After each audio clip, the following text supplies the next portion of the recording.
So if you don't know, Adam Sandler just released his new movie, but it didn't go to theaters. It went straight to Netflix, which seems to be a theme for a lot of movies, stand-up comedy, stuff of that nature. A lot of trying to go straight to Netflix.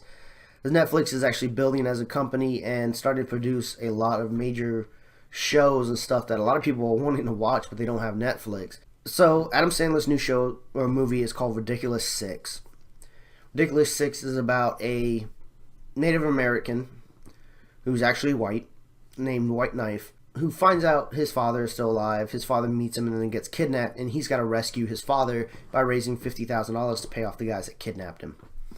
Now, there's a lot of backstory to this, but I'm going to tell you right now, if you're looking to watch this movie as Waterboy or Billy Madison or Happy Gilmore, prepare to go and watch Grown Ups 1, 2, Pixels, because it's not a great film. This is not the classic Adam Sandler that we know and love from way back when, some of us were growing up. Some people that are still young now are just starting to see Adam Sandler. It's like, why is this guy getting all these movies? It's because he used to be funny. This movie was miscast, in my opinion, and I think if they would have went more towards a serious storyline with the little jokes here and there, it would have been a lot better of a movie. One thing about Waterboy is, like, it actually was a serious movie, but Adam Sandler's character was funny. It was about a guy trying to make the football team and do something with his life, and Adam Sandler's little tidbits here and there was what made that movie so funny and so enjoyable.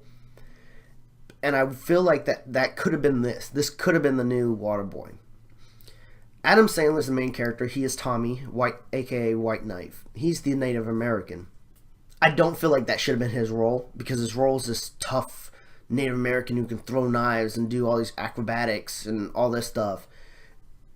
And we know just by looking at Adam Sandler, he can't do all that stuff. So it makes it really hard to be like, okay, I understand you can do that. You can't for this. There's another character in here who is one of his brothers he meets later on, named Little Pete, played by Taylor Lautner. He was the guy from Twilight, the mutant dog guy, whatever. I'm not going to say werewolf, because he wasn't a werewolf. He should have been White Knife. Hell, they should have changed White Knife name, but he should have played Tommy, because we could take him as that serious, badass role, because he's done that role before. Now, he's not that great of an action hero, but he is still a better action hero than I would put Adam Sandler in that position. Adam Sandler should have been Little Pete, because we know he can play that mentally challenged individual to the point that it makes us laugh. Now, before I go any further, I'm not saying that we need to laugh at mentally challenged. It's just he plays, Billy Madison and, Waterboy. He played those, and they were funny. And those were that type of role. That's his type of role. And he could have done that with this.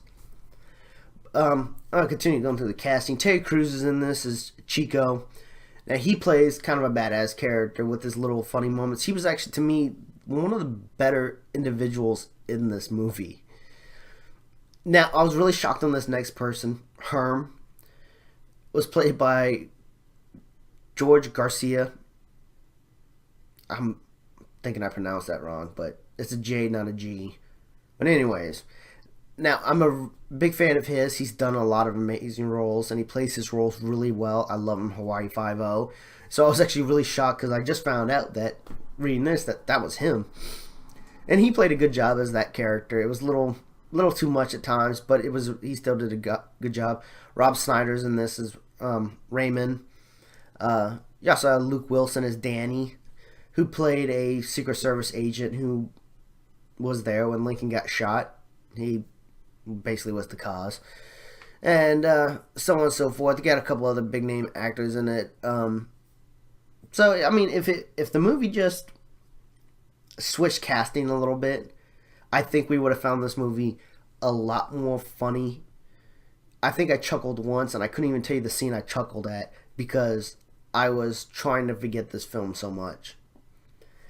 This film came down to this one point where the ridiculous six are standing in front of their father, and it turns out their father's not what they thought he was. They wanted him to be this great man, and who, yeah, he did some bad things, but he's done. He's retiring. Turns out he wasn't retiring. He was just trying to get the boys to get the money because he couldn't rob anything in the area. And so there's this kind of this big fight scene, and people shooting at one another, and it could have been a much more action-packed movie. And I understand this is a comedy, but it doesn't mean it can't have any really good action scenes in this movie. One thing I heard about early on in this production, that the Indians actually were quitting because they thought Adam Sandler's view of the Native Americans was actually too racist. So they actually had to change some things a little bit to where they were maybe a little more accurate. And but if you are bored and you need something to watch and you just really don't care and want something that you might chuckle at, I would say watch this. But if you want to watch a good comedy, pick up Waterboy, pick up Billy Madison, Happy Gilmore, because this movie is not going to be this good comedy that you want to watch. But anyways, subscribe to the channel, like, comment, all that good stuff. Appreciate it. Thanks for watching.